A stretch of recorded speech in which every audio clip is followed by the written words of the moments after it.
민수기 본문 보겠습니다. 1장부터 보겠습니다.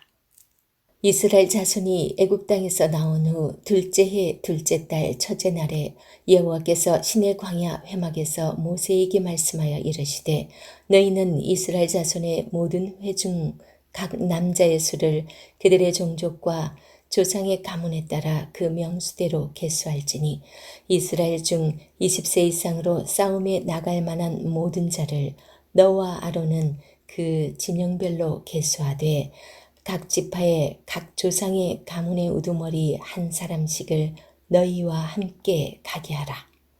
출애굽을 한지 지금 둘째 해 둘째 달 첫째 날이라는 거예요. 출애굽 한지 지금 2년 2월 1일이라는 거죠. 시내 광야 회막에서 명령은 지금 회막에서 하나님께서 하고 계시고 그리고 인구 계수는 시내 광야에서 이루어지고 있습니다. 그리고 5절에서 19절에는요. 인구조사를 함께할 각 지파의 두령들 그리고 이스라엘 1000만 명의 두령이라고 이렇게 표시를 하고 있거든요. 16절에 지도자들을 우선 다 이렇게 세웁니다. 왜 어떤 공동체든 우리 성김이가 있듯이 각 지파의 지도자들을 세워야만이 또 그들에게 명령하면 이게 체계가 잡히니까요. 그런 작업을 먼저 합니다. 그리고 20절에서 46절에는요. 지금 성경책 다 펴고 계시죠? 네, 20절에서 46절은 이스라엘 백성 중 싸움에 나갈 만한 자의 수. 20절에 뭐라 그러냐면요. 이스라엘의 장자 르우벤의 아들들에게 난 자를 그들의 종족과 조상의 가문에 따라 20세 이상으로 싸움에 나갈 만한 각 남자를 그 명수대로 다 계수하니 그러면서 르우벤 지파에서 계수된 자는 46,500명이요. 이러면서 쭉쭉쭉쭉 각 지파별로 그 이야기를 하고 있는 거예요. 그 총 계수가 몇 명이냐면 60만 3,550명이다. 그리고 1장 47절에서 54절까지는요. 레위 지파는 계수하지 말라고 얘기를 하는데 그 이유가 설명이 됩니다. 레위는 회막 봉사를 해야 하기 때문에 회막 봉사는 별도로 이렇게 해야 되고 나중에 레위인도 계수를 따로 하거든요. 근데 좀 다르게 해요. 연령도 다르게 하고 그렇게 해서 계수를 합니다. 그 다음에 인구조사의 이유가 지금 그럼 1장에서 주로 이제 인구조사잖아요. 그럼 인구조사 이유가 뭐냐면요. 광야 진군 시작하며 전쟁을 또 염두에 둘 수도 있죠. 그죠? 이제 실제로 또 민수기에만 해도 3번의 전쟁이 기록이 되잖아요. 그래서 전쟁을 하려면 인구가 정확하게 파악이 돼야 되죠. 그래야 진배치 그리고 어떻게 할지 다 하니까 그런 것도 있지만은 사실은 하나님께서는 아무도 없어도 혼자서 하룻밤에 18만 5천 명도 그냥 죽여버리시는 분이기 때문에 사실은 그 의미는요 표면적으로 드러난 이유이지 꼭 전쟁 때문에 인구조사를 했다 볼 수는 없어요. 아까 전체 설명할 때 말씀드렸듯이 하나님께서 약속의 성취로 보여주고 또 그 나중에 땅 부분에서도 그건 이제 두 번째 인구조사이지만 보여줘야 되고 첫 번째 인구조사와 두 번째 인구조사도 비교도 해봐야 되고 그만큼 첫 번째 인구 시작 요땡 하기 전에 새 나야만이 나중에 한참 40년이 지나갔을 때 어떤 인구의 변화가 있는지도 알 수 있잖아요. 그러니까 하나님의 뜻은 그런 것이 더 큰 거지. 사실은 표면적으로 드러난 것만 전쟁을 염두에 뒀다 이렇게 우리는 생각할 수 있어요. 그 다음에 지도자들을 세우는 모습이 있어요. 여기 참 특이한 게 있어요. 여기를 사람의 수를 세라라는 이름 표현이 있는데 수를 세다라는 그거가 히브리 단어가 나사르인데요. 그게 수를 세다로 번역한 그 단어가 머리를 세우다라는 의미가 있대요. 우리 교수님께서 그러셨어요. 그래서 우리 교수님은 어떻게 해석을 하셨냐면 우리 행군 준비 이전에 사람의 머리를 세워주는 그 일부터 먼저 해야 된다. 사실 큰 일을 앞두고서 필요한 무기 정비하고 막 이런 것도 정말 중요하지만 사람을 세워주는 그런 역할은 굉장히 중요한 거다. 그만큼 그 사람을 세워줌으로 인해 가지고 이 세워준다는 의미 아시죠? 그 세워줌으로 인해서 그 사람에게 책임도 부여해주고 그 사람이 또 막중한 책임감을 갖고서 또 하고 싶은 의욕도 불어넣어주는 거죠. 굉장히 세우다라는 그 의미를 히브리 단어에는 세우다라는 머리를 세우다라는 의미가 있다라는 거 굉장히 좋은 의미 같아요. 그 다음에 인구조사에서는 레위 지파는 빠졌죠. 병력이 면제됐습니다. 오늘날로 말하면 왜냐하면 성전 섬기는 일을 해왔기 때문에 그 다음에 하나님으로부터 함께 보호함을 받는 그 한몸 공동체 일체감을 갖게 하기 위해서 또 하기도 합니다. 인구조사. 그 다음에 이제 2장에서는요. 회막이 머물 때 이제 진 편성하는 법을 지금 얘기를 해주고 있어요. 항상 이스라엘 백성들이 지금 딱 이렇게 멈춰 있을 때, 진을 치고서 멈춰져 있을 때의 진 편성법이 있고 행진할 때 편성법이 있어요. 그게 다르거든요. 일단은 2장에서는 회막이 머물러 있을 때 진을 치는 순서와 행진, 모든 순서를 얘기를 해주고 있습니다. 성막이 진 한가운데 위치를 하게 되죠. 하나님 임재가 가장 한가운데 중심에 있어야 된다라는 의미가 되겠죠. 지금 사실 전쟁 나갈 만한 남자만 60만 명이 되잖아요. 그러면 거의 한 200만에서 240만 많게는 그렇게까지도 보거든요. 거기다가 또 가축들을 다 데리고 나왔잖아요. 그죠? 거기 번제 쓰고 막 속죄제 쓰고 다 써야 되잖아요. 그 짐승까지 하면 그 생명체들은 엄청나죠. 그 엄청난 이동.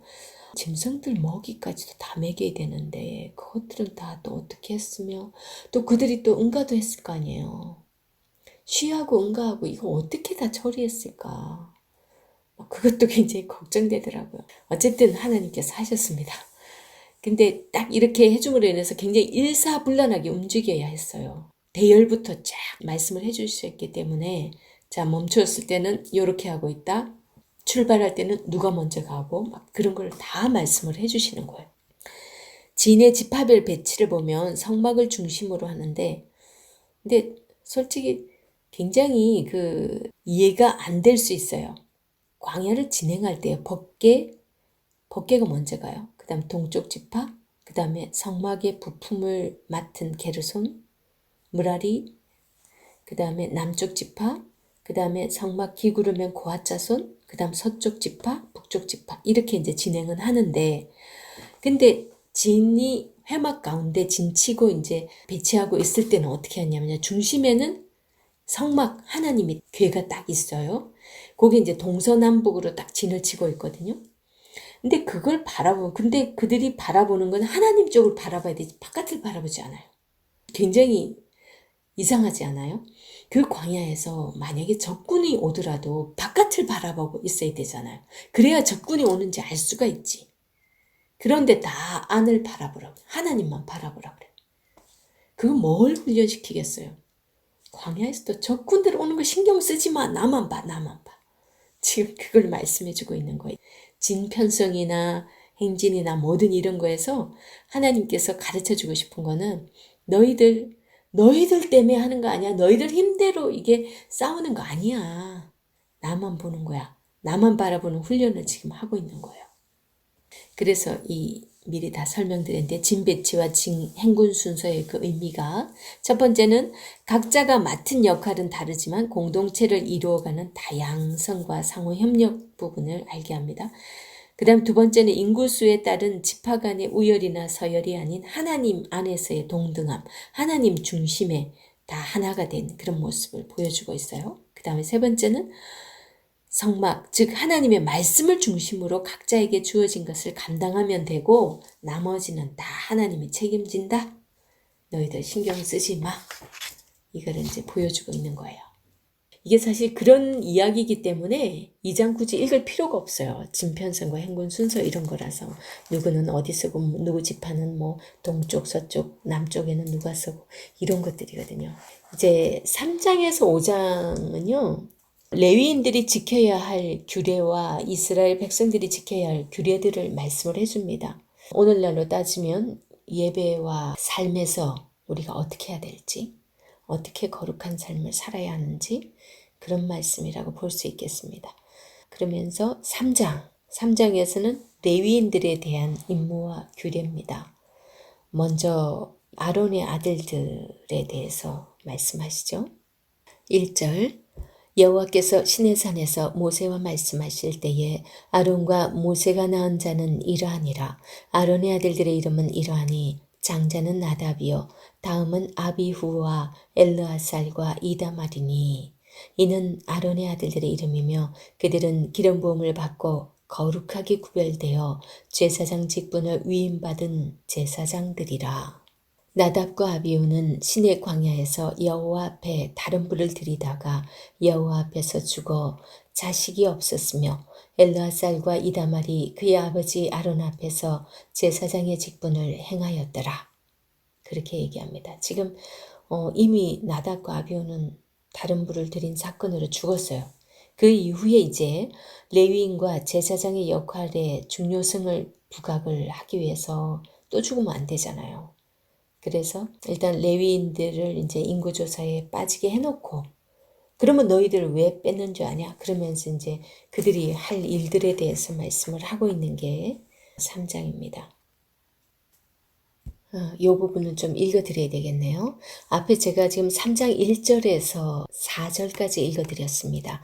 이거는 아론의 아들들에 대한 이야기였고요. 그 다음 이제 제사장을 돕는 레위 사람에 대한 이야기인데 5절에서 13절까지입니다. 여호와께서 또 모세에게 말씀하여 이르시되 레위 지파는 나아가 제사장 아론 앞에 서서 그에게 시종하게 하라. 그들이 회막 앞에서 아론의 직무와 온 회중의 직무를 위하여 회막에서 심호하되 곧 회막의 모든 기구를 맡아 지키며 이스라엘 자손의 직무를 위하여 성막에서 심호할지니 너는 레위인을 아론과 그의 아들들에게 맡기라. 그들은 이스라엘 자손 중에서 아론에게 온전히 맡겨진 자들이니라. 너는 아론과 그의 아들들을 세워 제사장 직무를 행하게 하라.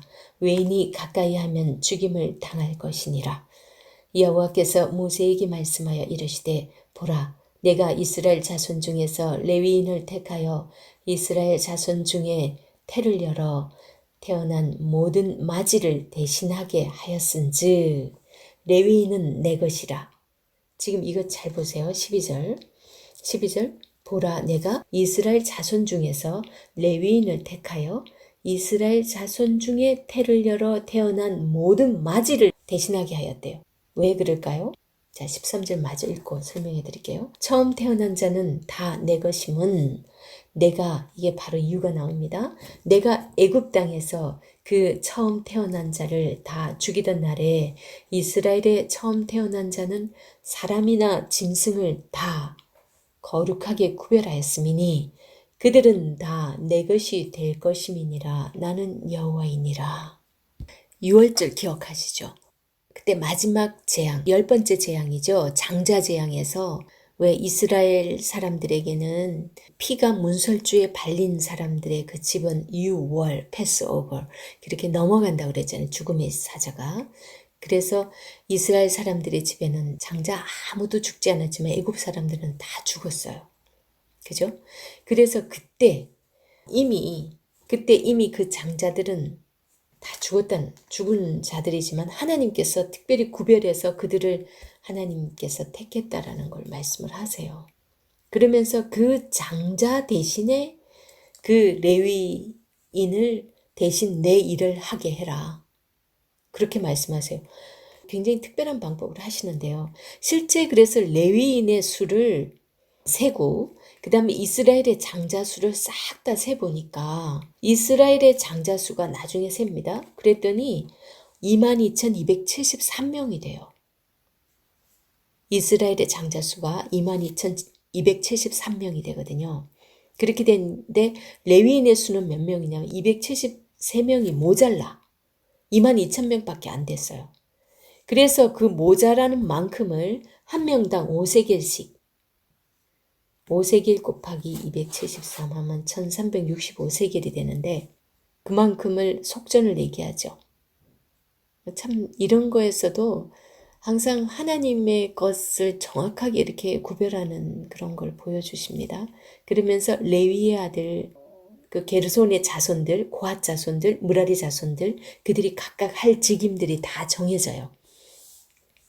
그래서 게르손 자손은 성막 서쪽으로 봉사를 하고 그 다음에 고핫 자손은 성막 남쪽 봉사를 합니다. 그 다음 무라리 자손은 성막의 북쪽에 진을 치게 하고 이제 그들이 어떤 임무를 하게 될지를 3장과 4장에서 그들의 임무를 말씀해 주십니다. 이제 3장은 제가 읽어드린 그 이후부터는 이제 레위 자손의 인구조사를 합니다. 그렇게 해봤더니 22,000밖에 안 된 거죠. 그래서 273명이 부족해서 그 부족한 만큼 5세겔씩 해서 1365세겔을 냈죠. 내게 했어요. 그거 내게 하는 것까지 51절 모세가 이 속전을 여호와의 말씀대로 아론과 그의 아들들에게 주었으니 여호와께서 모세에게 명령하심과 같았느니라. 이렇게 3장이 끝맺음하고 있습니다. 그런 다음에 이제 4장에서 레위인의 봉사 직임 중에서 고핫 자손의 임무부터 나옵니다. 4장 1절에서부터 20절까지 나오고 있는데요. 고핫 자손의 임무. 또 여호와께서 모세와 아론에게 말씀하여 이르시되 레위 자손 중에서 고핫 자손을 그들의 종족과 조상의 가문에 따라 집계할지니 곧 30세 이상으로 50세까지 30세부터 50세까지 굉장히 이 범위가 좁죠. 다른 사람들에 비해서 20세 이상을 했는데 저기서는 지금 1장에서는 20세 이상의 싸움에 나갈 만한 자 이러면은 사실은 20세부터 해가지고 뭐 좀 건장하면 어떤 분은 60세에도 싸움에 나갈 수 있잖아요. 그러면 훨씬 범위가 넓거든요. 그런데 지금 레위인들은 30세부터 50세까지만 지금 세라고 하거든요. 그거는 회막의 일이 워낙 힘들기 때문이에요. 이 레위인들이 하는 일을 보면요. 고핫 자손, 무라리 자손, 게르손 자손 이 각각 그 성막 그 지고 막 들고 날라야 되죠. 무라리 자손 엄청 무거운 거 들고 날라야 되죠. 막 집기들 들고 날라고 막 그리고 짐승도 잡아야 되거든요. 이게 보통 힘든 일이 아니에요. 그래서 어쩌면 이스라엘 백성들 바벨론 포로 갔을 때 갔다가 돌아와갖고 레위 사람들이 다 각자 뿔뿔이 흩어져 가지고 안 돌아왔거든요. 아마 하기 싫었을지도 몰라요. 하여튼 그런 상황에서 레위인의 봉사 임무가 4장에서 주어집니다. 고핫 자손의 임무가 1절에서 20절까지 얘기가 되는데요. 주로 성소 안의 모든 기구를 어깨에 메고 운반을 해요. 그 다음에 무라리 자손은 29절에서 33절까지 말씀하고 있는데 성막의 기둥과 받침들을 운반 관리하는 일을 했어요. 그러니까 성소 안에 물건을 담당하지만 성물을 절대 만져서는 안 돼요. 그리고 성소를 보아서도 안 돼요. 그러니까 어떻게 해야 돼요? 제사장들이 성소와 성소의 기구를 다 정리해서 포장을 딱 해놔놓고 나면 그냥 메고 가기만 하는 거예요. 한편으로 좀 자존심이 상했을 수도 있을 것 같아요. 이런 거 보면서 참 많은 생각을 하게 돼요. 교회에서 자기가 무슨 일을 하는 거냐에 따라서 뭐 싫어하는 일도 있고 사람들은 누구나 하고 싶어하는 일 있잖아요. 그런 게 많이 생각되더라고요. 게르손 자손의 임무가 21절에서 28절에 소개되는데요. 게르손 자손은 성막과 회막, 그들은 성막과 회막 덮개, 그 다음에 회막 휘장문, 그리고 뜰의 휘장과 성막 제단 사방의 줄, 뭐 이런 것들 옮기고 관리하고 그런 일을 하는 거예요. 그리고 아론의 자손은 특별히 아론의 자손은 이 성소의 일을 주로 맡았는데 등유, 분향할 향품, 항상 드리는 소재물, 관유, 장막의 전체와 그중 모든 것과 성소와 모든 기구, 고핫 자손이 지성물에 접근할 때 생명을 보존하기 위해서 그들을 잘못하면 죽으니까 보존하기 위해서 이들이 나서서 해야 될 게 있어요. 그걸 하고서 이제 뭘 메고 갈지를 이제 그런 걸 지시를 해줘야 되는 그런 일을 아론 자손들이 맡았어요. 성막이라는 말과 회막이라는 말이요, 번갈아 사용이 되고 있거든요. 같은 거 아닌가? 다른가? 이런 생각할 수 있어요. 제가 꼭 한번 짚어드릴게요. 성막은 지성소와 성소를 가리키는 게 성막이에요.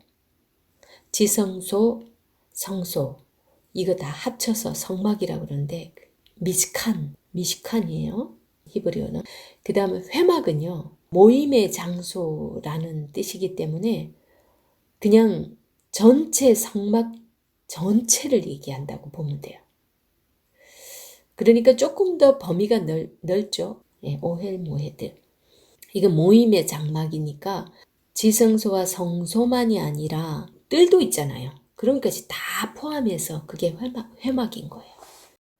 이렇게 광야 진군 준비를 지파별 인구를 조사하고, 그리고 짐 편성은 어떻게 하고 행군을 할 때는 어떤 순서로 할 것인지, 그리고 앞으로 하나님의 임재가 있는 성막 관리는 누가 할 것인지, 특별히 하나님께서 하나님의 것이라고 지목한 레위인이 할 것인데, 레위인의 그 자손들 중에서도 어떤 자손들이 어떤 일을 담당하게 될 것인지, 각 자손별 담당할 임무를 하나님께서 직접 다 일일이 말씀을 해주시고요.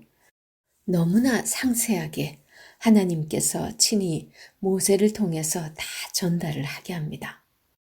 그 외에도 시내산 광야를 떠나가기 전에 이제 진군 준비를 할 때 더 많은 법들을 또 말씀을 하십니다.